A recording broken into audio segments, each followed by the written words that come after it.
Welcome to the Tennis Warehouse string review of Prince Tournament Nylon. This is the intro for the string that doesn't need an intro. It's been around forever, almost since the beginning of the time. Prince Tournament Nylon comes in 1 gauge because that's all you need. It's a monofilament nylon string and it gets the job done. It was only about 29 years ago I was using this string in college. I was a young 20-year-old player back then and I was on a budget, and this is a great budget performance string. If you're looking for durability, doesn't really get much better in the nylon world or in the synthetic world as Prince Tournament Nylon. It's not going to hold up as long as a poly. Back in the day, I used to break it in about 30 minutes of hitting. Now it lasts me a couple of weeks. It shows you how I've slowed down over the years, but the Tournament Nylon still performs just as I remember.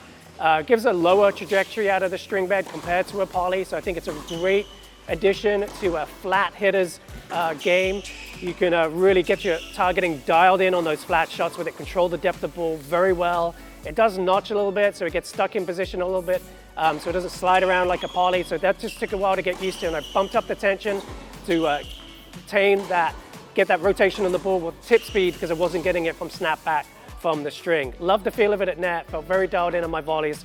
Got some nice pop on serve too, and for the price of this string, just really can't beat it as a great budget offering.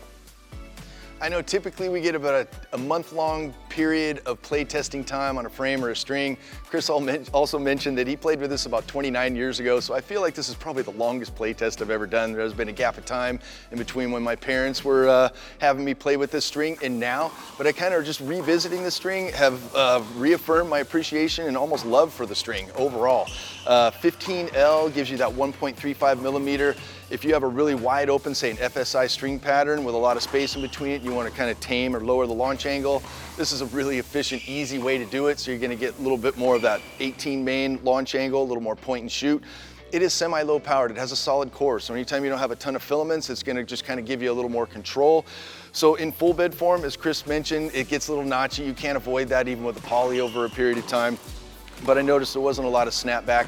I did prefer it paired with a hybrid. Never had the hybrid option as a kid. Now pairing it with any hybrid, I really feel like the string does give pretty decent snapback. It's not notching as fast, and it does kind of give you that, really low powered plush response overall. So in any racket that I played with, I've actually purchased a couple sets and give this out to my friends, and I've gotten great feedback on it. So overall, just a great play test, really good hybrid string or by itself. Booney had his strings strung up between 51 and 53 pounds in his Boon Pro, whether he's going a full set or if he was hybriding it. I went up to 55 pounds for a full set in my Speed Pro, and then I dropped it down to 52 pounds when I was hybriding it with a poly. That's all we got for this string review. Thanks for watching.